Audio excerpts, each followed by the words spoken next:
Hello, we're going to talk to you today from Stereo Speakers Refurbished of Georgia about toys, collectible toys. We're going to talk about ideal toys with Zeroids, incredible toys built in the 1960s. We're going to talk to you about Mattel, Major Matt Mason. We're going to talk to you about Zeroids. We'll even explain and get into how to do the maintenance to maybe get these toys to work again if they don't work. No one does this on YouTube. This is the toys from the Boaterific, and this is the Zeroids, little robot that was a boat that would float in your bathtub. Uses a little small motor. We'll definitely go into showing you the motor if time permits. The toys were beautiful. I mean, they had intricate detail. They came in these little boxes. I mean, who builds a toy like this today that has a working motor in it that runs on batteries? It was all collectibles. I'm really glad that people kept the cases intact. We don't have the boxes originally, but boxes are hard to find. People in the 60s didn't keep boxes. This is an example over here of the Motorific Slotcar. Incredible toys. I'm so glad somebody was able to keep the boxes for us. This is the cars. This is the track. This is like slot cars, but before slot cars. They just ran on batteries and just ran all over the track. It didn't stop until the battery wore out. But the cars would race each other, and whichever car was probably in better shape with the tires and the batteries and everything inside. This is 30, 40 years old, so it's not brand new. Built in the 60s. Look at the price, $9 for everything. Didn't include the batteries probably though. But a case came, and look at this. Why would you throw this case away? This is a case with a handle on it. Can you imagine that? Very inexpensive. Of course, back then things were a little different back then. Wages were lower too. But anyways, all built by Ideal Toys. Ideal was an incredible toy company back in the early days. And then we'll go in and we'll show you also, this is a example of Zeroids. We've been collecting these for a while, and this is the original box. Okay, pretty amazing. The toys probably sold for $13 for this box. Very hard to find the box because people throw the box away. People didn't collect. There wasn't any Comic-Con back then. There wasn't toy conventions. This is the other Commander set. I just showed you the action set, and we'll go into showing you all. Look at the beautiful graphics on this. Isn't this incredible? We'll show you how the toy operated. We'll show you the motors. The same motor that was in the Boaterific and the Zeroids and the Motorific, Zeroids, and Boaterific, and all this, the three toys with the boats, the robots, and the cars, all use the same motor, which is incredible. Built in Hong Kong, Japan, the motor. The motor was never built in America, as far as we know. Ideal Toy Company went out of business, but was bought out by, more than likely, companies like Mattel or Hasbro and things like that.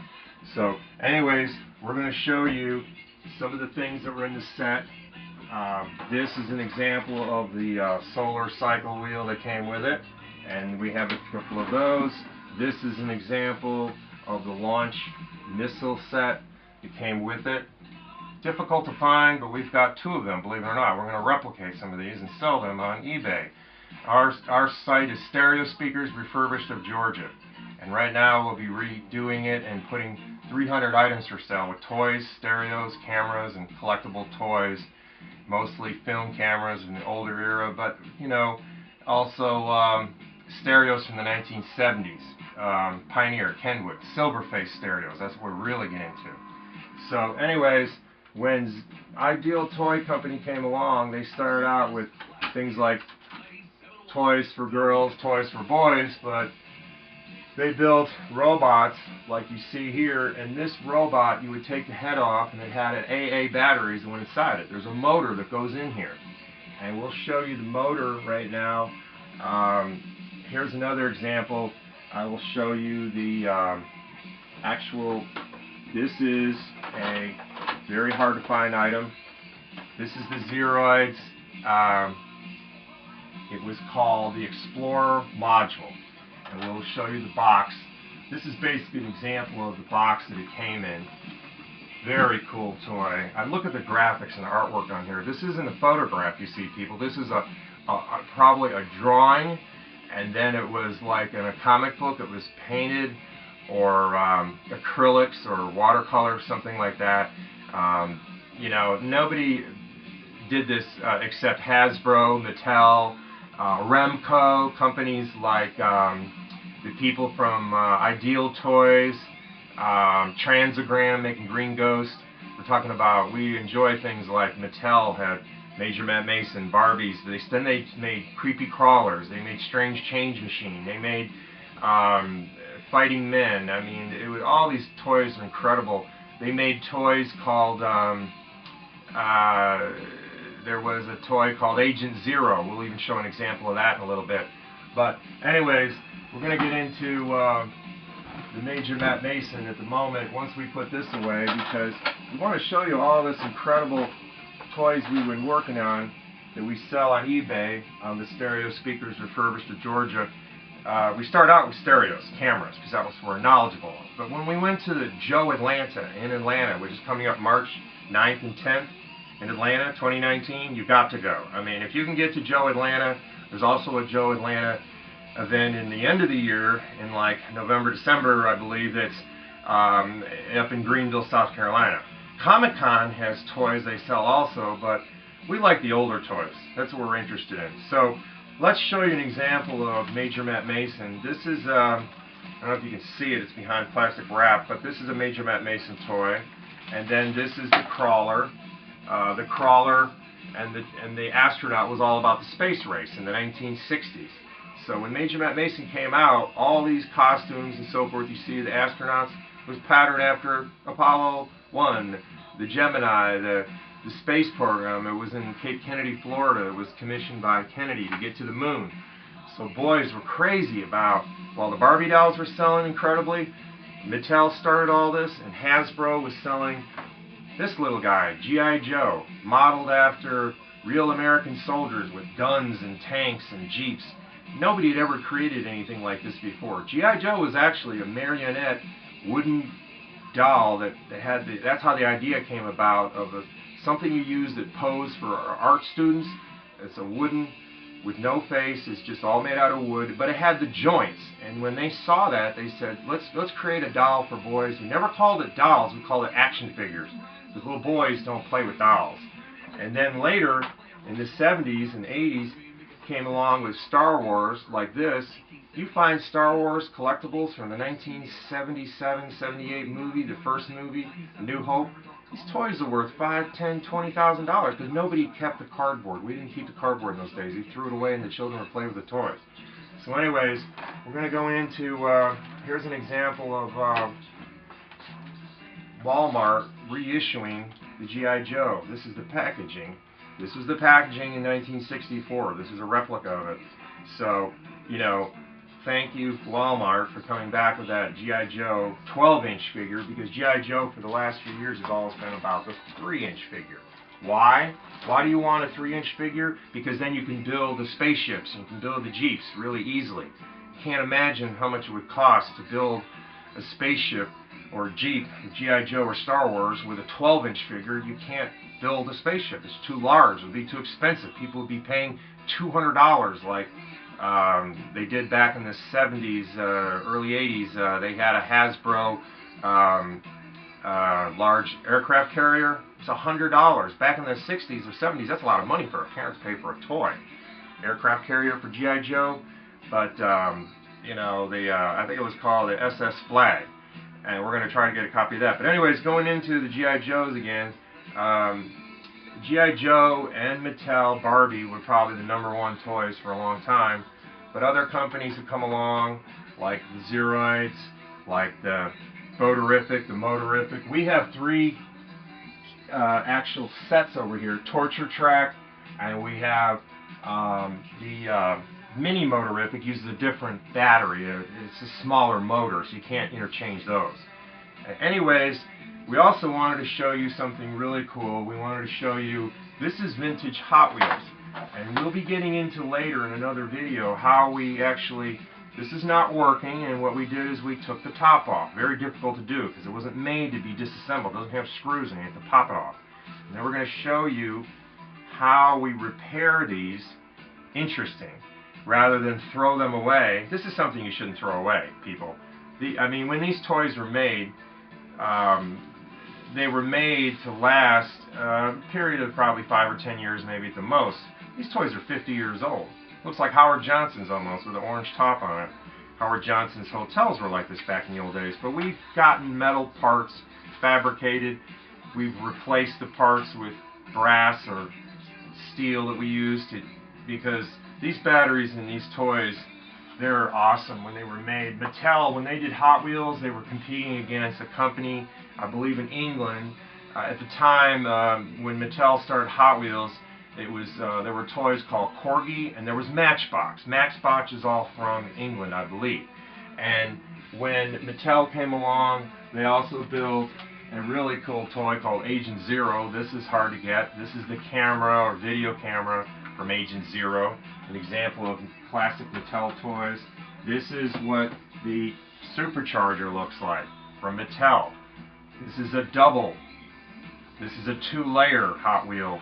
Hot Wheels was incredible because boys were interested in slot cars, but this was something they could collect the toys and carry the toys anywhere. Slot cars you can't carry to a friend's house, you can't carry slot cars to easily, it has to be taken apart and put back together again. But Hot Wheels was easy to take apart, easy to move to your friend's house for boys to spend the weekends playing with these toys. They were not too expensive. The toys were $1 back in the old days, and they're still, it's $1 to buy Hot Wheels. But what's different about Hot Wheels from long ago, Hot Wheels, when it was invented, Hot Wheels was, here's a classic collector's box of Hot Wheels. There are collectors out there that will pay a lot of money for vintage, the original 12 cars from 1960, 66, 1967, 68 is when Hot Wheels came out. And there are conventions for Hot Wheels. So Hot Wheels is taken pretty seriously, and the Barbie is the same thing. The Barbies are taken very seriously too. This is serious collectors. When Hot Wheels came out, it had a hot rod runner. Hot Wheels came out, it had a rod runner, and it had a speedometer in here, checking the speed. This actually uses rubber bands, believe it or not. What is a rod runner? It's basically, the cars back then didn't have motors in it. They later made sizzlers. And when we talk about that, we'll show you companies that have tried to duplicate it, the sizzlers effect. This is an example of when we talk about Barbie. Believe it or not, there are men and women that collect Barbie dolls. Barbie dolls, the original Barbie dolls, were reissued by, I believe, Walmart or something, where they brought them back again from the 1964 because so many people wanted to relive those memories of how great Barbie was when it started in the 64. Look at the packaging. Now, you see everything today with photograph.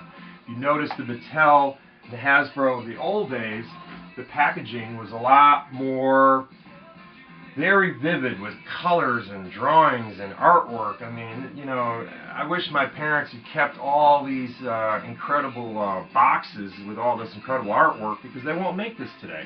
Here's an example of Give a Show projector, and we're just going to show you the box for now. And in a Give a Show projector, what is this? This is a movie projector. Very old, and it's from classic Kenner, and it's in a wrap to prevent it. We don't want to lose the parts inside it. But we'll show you a little later in another video, probably more the inside of the, what is a Kenner's Give a Show projector? What is a Kenner's, this is an example of another one that was really popular, hard to find, Kenner's Easy Show projector. This was a movie projector. This is more like a slide projector with Kenner's Give a Show projector. But children would put D batteries in here, and they would put their movies in there, and it was all about Saturday morning cartoons. We didn't have anything like Nickelodeon. We didn't have any Cartoon Network. It wasn't available yet. So kids, Saturday morning, most of the boys, I would imagine some of the girls, they would just go crazy over all these cartoons on Hanna-Barbera and classic Hanna-Barbera, Warner Brothers videos. I mean, when Warner Brothers with the Roadrunner and Bugs Bunny, and then Hanna-Barbera with the toys also came out on cereal boxes. So when you got into cereal boxes, the back of the cereal boxes, I'm going to grab the Hanna-Barbera videos and we'll show you really quickly. If you give me 1 second, they're right over here. And we're going to show you, we've got almost a huge collection that we've been collecting, and this is going to be very impressive. That you'll really enjoy these if you can find these. Actually, Target now is selling these, and if you see them, when you see classic Hanna-Barbera, they basically, just like Ideal Toys, they had really imagination ran wild with how do you get children to spend money. It was connected to the cereal boxes and the cereal companies because they gave away little things like free toys inside the cereal boxes, connected to the cartoons around Saturday morning in the 60s. So here's an example of Hanna-Barbera, Dastardly and Muttley. Then the cereal companies would go crazy trying to sell and get you to buy and join things like Wacky Races, Dastardly and Muttley. I would highly recommend to check out Hanna-Barbera classic cartoons from 1968. They had comic books. They had, like I said, the free toys inside these cereal boxes. Cereal boxes are worth a lot of money. You can find the original cereal box that had these toys with Dastardly and Muttley, the Wacky Races. Here's another example, classic Hanna-Barbera. Artwork produced by Alex Toth. Alex was unbelievable how good he was about the imagination run wild about. This is Moby Dick and the Mighty Mightor. There was Secret Squirrel. There was the Herculoids. It just went on and on and on. Hanna-Barbera was out of California, and I had actually wrote postcards of Hanna-Barbera because I was crazy about Scooby-Doo. Look at the artwork on the back of these boxes for Hanna-Barbera. And then here's my all-time favorite, Frankenstein Jr., after this little boy that was a scientist, and he would, Frankenstein Jr. The Impossibles, he would come out of the cave and he would save you and he'd be a superhero. Then later on, the most popular thing of all time, here we go, Scooby-Doo. Everybody knows Scooby-Doo. The popularity in this cartoon was unbelievable. It lasted 5 to 10 years with Hanna-Barbera. Here's the back of the box. You get Hanna-Barbera and Scooby-Doo, you'll love these cartoons. And before that, there was actually Yogi Bear, and there was things like this Yankee Doodle little duck that was pretty impressive, and they had Snagglepuss. I mean, Warner Brothers was doing their Roadrunner and their Bugs Bunny, but I don't know. I enjoyed the Hanna-Barbera a little more because Hanna-Barbera had action heroes, and then they had the comic books. And I would pay 10 to 25 cents for the comic books. I couldn't afford all these videos. It wasn't on videos. They hadn't invented DVD yet. But anyways, here's another one that's really highly recommended too, a collectible, Rocky and Bullwinkle. Unbelievable cartoons. Very funny, very amusing. I've been able to collect these at different garage sales, thrift stores, eBay, Amazon, and you might check us out on Stereo Speakers Refurbished in Georgia. Soon we'll have about 300 items up for sale in about a week. Again, we've done this for about 10 or 15 years, trying to sell and get people to buy older toys, cameras, and stereos. We love this stuff. Here's Josie and the Pussycats. This is about 1971. My sister really enjoyed this. I had 4 sisters in New York, and they love this type of stuff with this Josie and the Pussycats. It's geared probably towards the girls, because the boys had all the monopoly on the superheroes. And then we had Scooby-Doo merchandise. Unbelievable. I don't believe how many people collect Scooby-Doo stuff. Here's Wacky Races.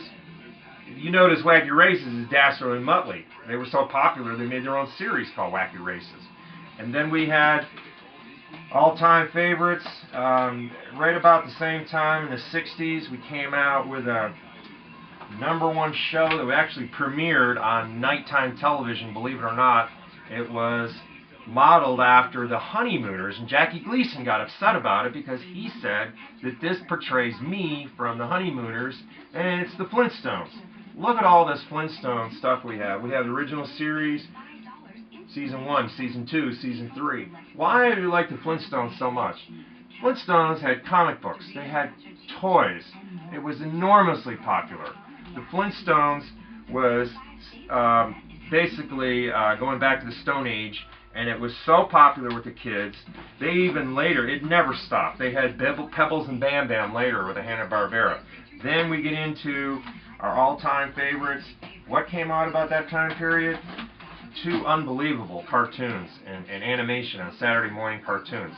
The Jetsons. Incredible with the comic books and the toys. And the Jetsons were forwards to the future. The Flintstones were backwards to the